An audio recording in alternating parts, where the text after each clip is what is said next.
Welcome to In the Spotlight. I'm Abigail Pogrebin.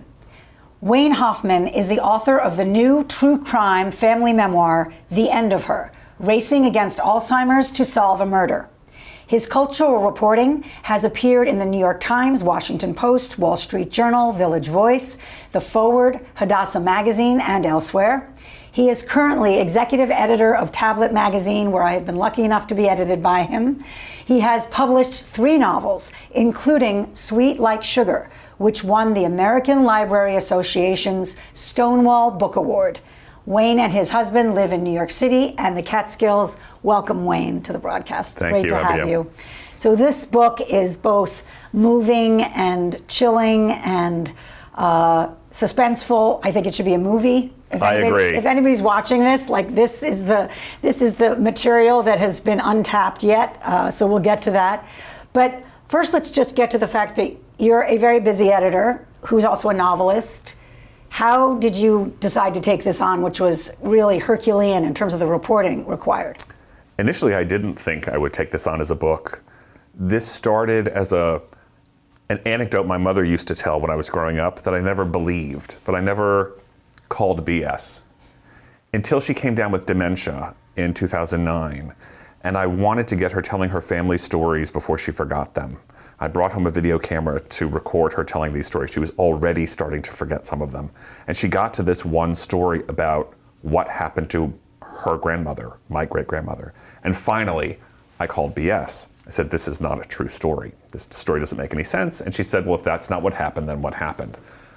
I thought it would take me 2 weeks tops, and the result would be a paragraph, and I would tell my mother, and that's it. I didn't think it was a book. I didn't think it would take me years. It took, in the end, about 10 years of research on and off. And during the process of doing that research, my mother's decline continued. And it turned into, in the middle of the research, it turned into a book in my mind. And it turned into a book about both those things braided together, about me researching this family story about an unsolved murder from a century ago of my great-grandmother and my mother's decline, which I was witnessing in real time before my eyes. They became the same story to me. That's when it became a book.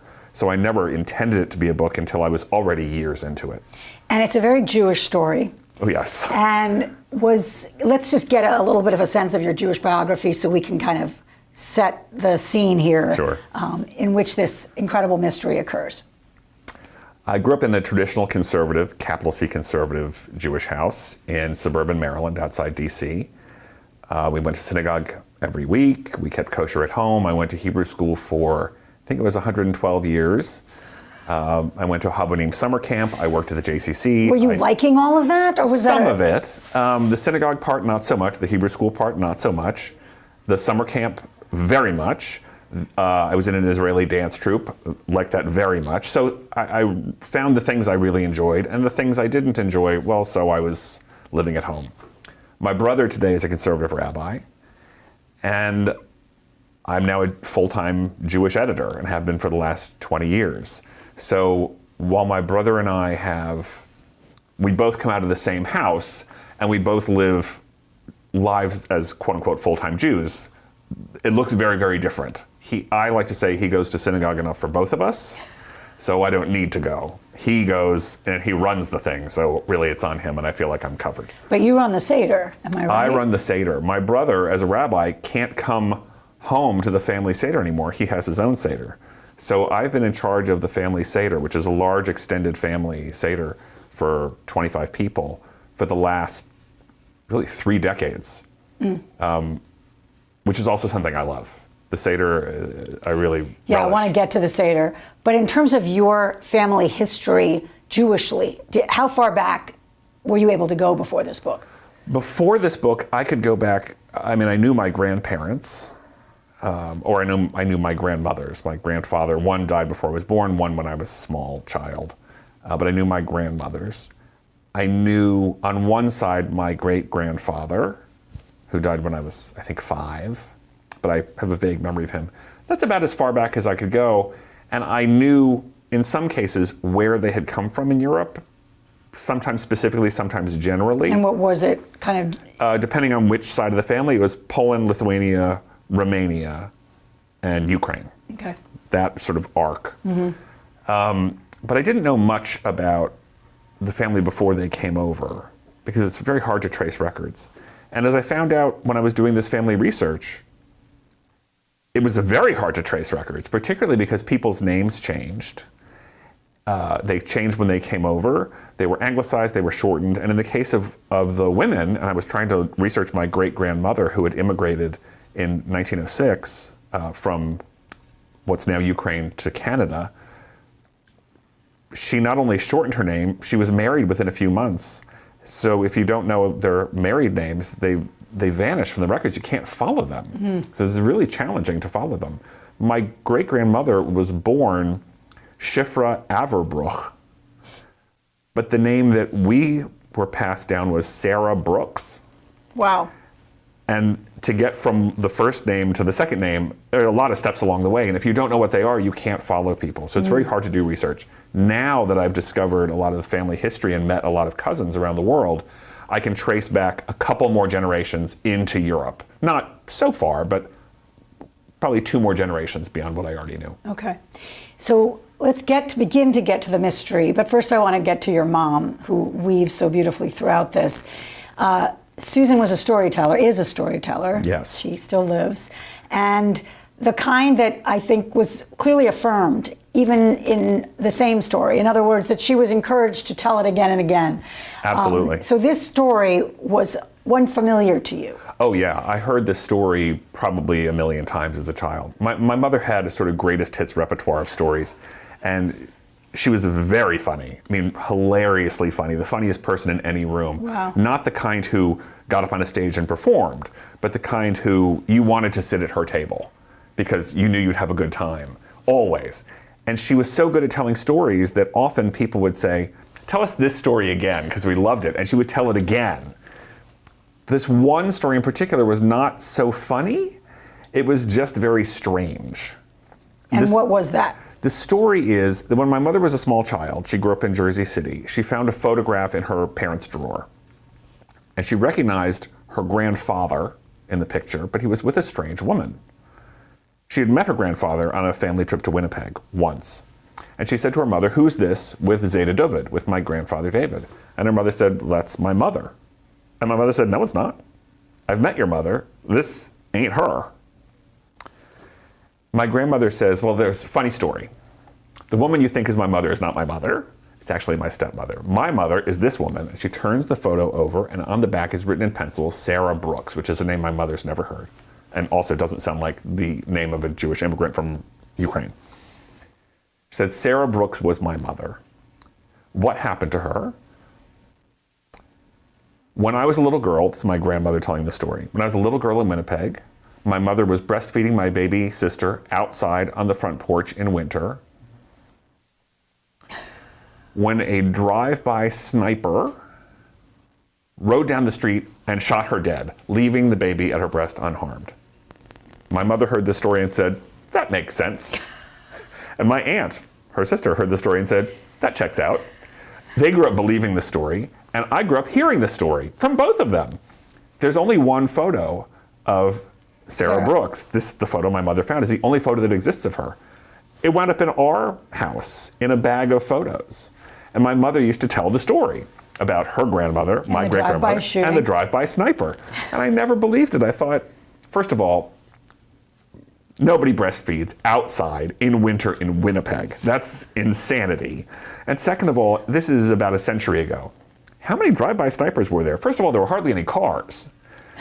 And second of all, how many people had really fantastic guns to aim perfectly in broad daylight in a crowded neighborhood at nursing mothers on their front porch for some reason, and then make a getaway in a Model T?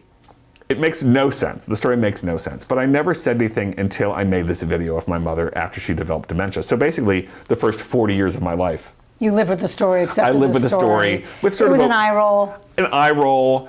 My mother saw the eye rolls. Perhaps she shared the eye rolls. It's unclear how much she truly believed it, but she certainly never questioned it. So let's just pause for a minute and get to the dementia because it leads you to the video. When did that start to present itself? Because you described this as creeping and then kind of blaring. Yeah, her dementia, which later developed into Alzheimer's, it's not a linear progression. It comes in fits and starts where things get much worse and then they plateau. And then you think, oh, well, they're not getting much worse. Oh, no way, they are getting much worse. Oh, no, they've plateaued again. Oh my gosh, now it's horrible. So we first noticed it in 2009. My parents were up visiting my husband and me in the Catskills, and my brother, the rabbi, and his 3 sons were visiting as well. And my mother, again, was telling funny stories around the table. Like I said, everyone wants to sit at her table. She's telling funny stories. And she told a funny story about my aunt, and everyone laughed. And then she told the funny story again. I mean, right away. Seconds later. And one of my nephews, one of her grandchildren, said, "Grandma, you just told that story." She said, "Really? When?" He said, "A few seconds ago." And it was evident immediately that she had no recollection, and it had been really seconds. And she fell silent. We didn't make a big deal of it, but she went to see a neurologist when she got back home to Maryland, and he said, "You have mild cognitive impairment. We'll keep an eye on it." And the first year or two was gradual decline, more forgetfulness, more sort of brain freezes, more senior moments that weren't just senior moments, starting on medications and that kind of thing. But she was still at home and still functional. I still talked to her every day. She could still carry on a conversation. And eventually, the conversations we were having, because I would speak to her on the phone as I walked to work. I would call my mother every morning. And it was maybe a 15-minute walk.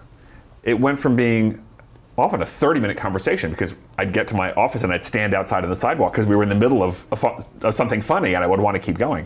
We went from that to really a 15-minute talk to really a 5-minute conversation that happened 3 times in a row because it would just start over, to a 2-minute conversation that would just keep starting over because she'd forget she had just asked me these questions. And eventually it was just the same, almost rote questions. They weren't really questions. It was, where are you?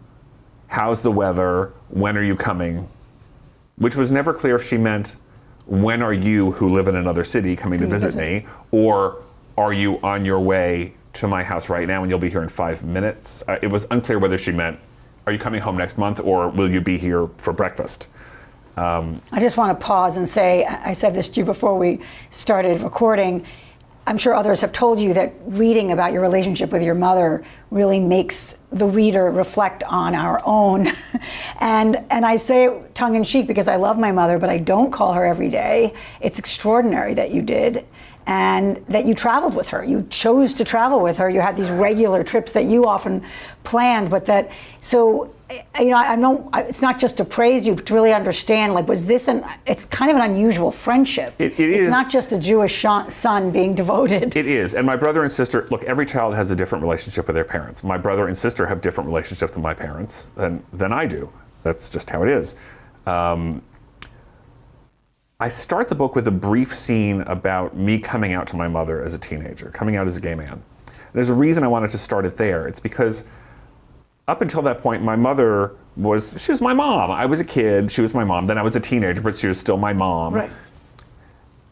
Somehow, and it wasn't evident at the time, but it's evident now in retrospect as an adult, that after I came out to her, we had to have a series of difficult conversations. This was in the 80s. It was not an easy time for me to be coming out as a gay man. It was not an easy time for a mother to be worrying about what her gay son was going to face in terms of anti-gay violence, in terms of the AIDS crisis. We were in the teeth of the AIDS crisis in the mid-80s. I was afraid. She was afraid for me. The series of very challenging conversations we had around that, really the first year, even longer than that first year, changed the nature of our relationship, and I think led us to relate to each other as adults. She's still my mother, but by then, first of all, I was a grown adult. I didn't need her advice on a skinned knee or something mean someone said to me at recess. We could relate to each other as adults, and that began a new chapter of our relationship where we were adults. It wasn't like she was one of my buddies. She was still my mom, but it allowed us to relate on a level that I think a lot of people never get to. You are often stuck even if you're 50, when you're with your mom, you're still 8. Yeah. That wasn't true for me after I came out. I became an adult with adult problems. And my relationships and what I was going through in school, at college, my political activism, all those things were adult things that we could talk about. And then I started traveling the world and realized my parents would love to travel the world too. They just don't like to plan anything. But if I take care of the planning, they'd love to go. And we started traveling together, me, my husband, my parents, and typically my sister and my brother-in-law would come along as well. And we traveled the world for several years, and I adored it. I really loved traveling with my parents, and I loved being able to give that to them, because that's something. They didn't travel a lot when we were growing up because they were raising kids. They didn't have, boatloads of spare cash to go off to Europe. But now as adults, I'd say, look, I'm going to take care of it. We can all afford the plane tickets now, and let's just go. You want to see Paris? Let's see Paris. I love your quote. If the gift I gave her was to show her the world, the gift she gave me was to let me. Yeah, that's really how I feel. So you decide to film her because you realize something's in the balance here. Yeah. And how does that lead you to say, I need to get to the bottom of the Sarah story? Well, it's a few different moments, because when I first told her, I'll find out what happened, I really did think, give me a week, give me 2 weeks, how hard could this be? And I couldn't find anything, and I just kind of dropped it. And periodically I would Google, I would look into something, and I came up empty. I kept coming up empty. That went on for a couple years. It was just a recurring conversation where every once in a while she'd bring up the sniper story. I'd say, I'm sure that's not true. There was no question that there was a murder. There was. We had no idea what had happened at all. I didn't believe any of it. We knew she was dead. We knew she was dead. I knew she was dead because my mother was named in her memory. Okay. And as Ashkenazi Jews, they wouldn't have, my grandmother would certainly not have named a child after a living relative, because the evil eye would have come, destroyed the house immediately. So I knew she was dead, but how? It wasn't until I was at work, actually, at Tablet, when I was telling the story to my colleagues, and they said, what do you mean you haven't found out? I said, well, I've tried, briefly, and it didn't work. I'll figure it out someday. They said, that's baloney. You're a journalist. Go now and figure this out. So I started in earnest after my coworkers prodded me. And what I discovered was that the names, it comes back to names, the names weren't what I thought they were. They weren't spelled exactly the same way as I thought they were. The family names had changed their spellings. And once I found the right spelling, which took a while, then I found there was a death certificate from my great-grandmother, which I could then send away for as her descendant. And once I got that, the death certificate said homicide. Cause of death is homicide, bullet through brain. Wow. And I said, my gosh, she was murdered. Maybe my mother's story was true. And then I realized, I'm a journalist. If a young woman, she was young at the time, she was 26 when she was murdered, said if a 26-year-old woman was murdered, it would have been in the newspaper. And one of the daily newspapers from Winnipeg, the Free Press, still exists. So finding their archives was quite simple. I just went online and looked. And sure enough, there she is on the front page. Wow. Once I found that, I was off and running. I knew she had been murdered. All the rest of the story is BS. She wasn't breastfeeding, it wasn't outside, it wasn't winter, there was no drive-by sniper. None of that's true. But the most important part of the story is true. She was brutally murdered, and it was a case that went unsolved for a century. Incredible. And I don't want to give away exactly what it turns out to be or what you have found, but let's just talk about how, I understand you're piecing it together, but you finally go. Yes. And for those who are not journalists like you, I mean, there's still going to be roadblocks, right? Every step of the way. So just what was your, I mean, again, because we have so little time, but just kind of give us a sense of like, where were sort of the gold mines in the reporting? The best things I found were, so I was hoping to go find the house that the murder had happened in, but it's been torn down for decades. They had made a playing field for a school. It's gone. I can't look at the house. I could find her grave, which is in the oldest Jewish cemetery in Winnipeg, which has not been in use since the 30s. Let me say, everyone I contacted, without exception in Canada, was above and beyond helpful. They would help me with my questions and then volunteer to find more information and then do it. Like, They just say, these are not New Yorkers. Here are things you haven't even asked, but they might be helpful, and they inevitably were. So I couldn't have found the old cemetery on my own, because today it's in the middle of a field near a shopping center with no marker. You'd have no idea it was there. You could be standing next to it and not know it's there, because all the gravestones have been lay flat to prevent them from being damaged or vandalized. So you don't know the graveyard's there. I needed someone to drive me. And it was the caretaker of one of the synagogues in Winnipeg that now has oversight over this old cemetery that's not in use. He drove me. He said, trust me, I can't tell you how to go. Just get in my truck. He jumps a curb. We drive through this field filled with geese. And we find, so that was a gold mine to find that. There are a lot of official records I found, and those are a mixed bag. There are a lot of cousins I found, really 24 cousins, many of whom I'd never even heard of or didn't know existed. And they had a lot of information about the family. Not so much about the murder, but everyone knew a couple things. And when you talk to 20 people and they each know 2 or 3 things, that's a lot. Really digging for years, what I found were more and more newspapers in English and Yiddish. So there were 3 daily papers in Winnipeg at the time. I found the one because it still exists, the Free Press. That was easy. The second one took a few years to find, but I did find it. It still exists in an archive. The third, I gave up on completely. One of the things that happened during my research is I would look at information, glean what I could, put it down, come back months or years later and look at it, the same thing again, and say, I didn't notice this the first time, and a light bulb would go off. I thought I was done. I was already writing the book. When I was going back over sources I'd read many, many times, and I was reading a book of Winnipeg Jewish history by Alan Levine, who's a historian in Winnipeg, who's very helpful to me all along this process. And I noticed what I had not noticed the previous 12 times I'd read this book, that he quotes something from the third newspaper. And I called him, I said, how could you quote from the third newspaper? It doesn't exist. He said, oh, it does. It's on microfilm reels in the basement of a legislative library in Manitoba. No. I hire a researcher in Winnipeg to go and find it. I hired researchers in Toronto. I worked with a researcher in Halifax and found English and Yiddish newspapers from across Canada. And also worked, since I used to work at the Forward, and the sister paper is the Four Verts, I happen to know a few Yiddishists. And I used to work in particular with Chana Pollack, who's the archivist, and she helped me. Once I could find Yiddish papers, I can't read them. I can funk my way through them. I know a little bit of Yiddish, I know a little Hebrew, a little German, but I can't get the key words. I'm missing the most important words, but Chana helped me uncover how this crime was being covered in the Yiddish press. So that was really the gold mine, was having these archives and having someone to help me interpret them. Incredible. And how much is your mom aware of this journey? Have you kind of lost her cognitively during this process, or is she still alert for any of it? No, she's not. For the first few years, she was with me. I would find something out, I would call her and tell her, and she'd be delighted, and we'd laugh.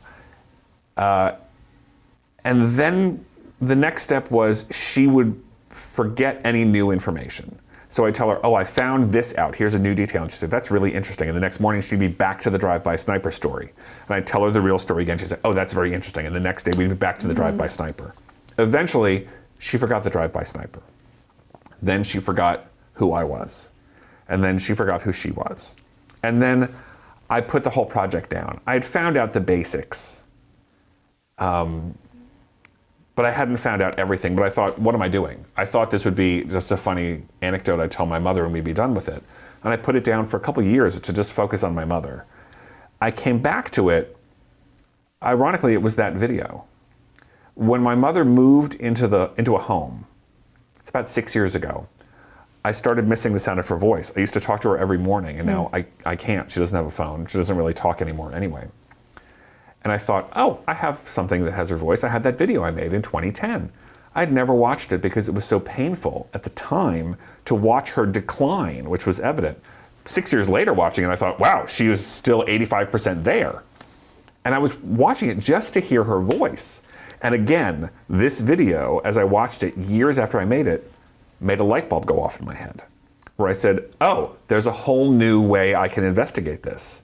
I'm off and running again in a new direction, because of something my mother said in passing in this video that I'd never noticed, that had never registered, and now it registered.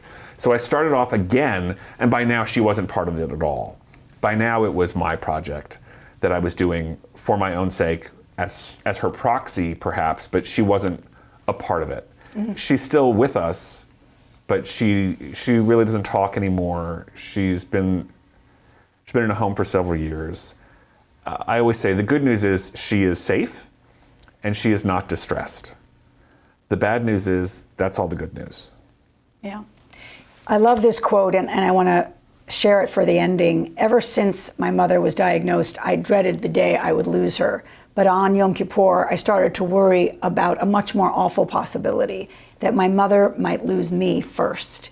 If there's a sense throughout the book of her, you said, not knowing you. There was a moment when she didn't remember you were a writer, when she used to take such pride in it.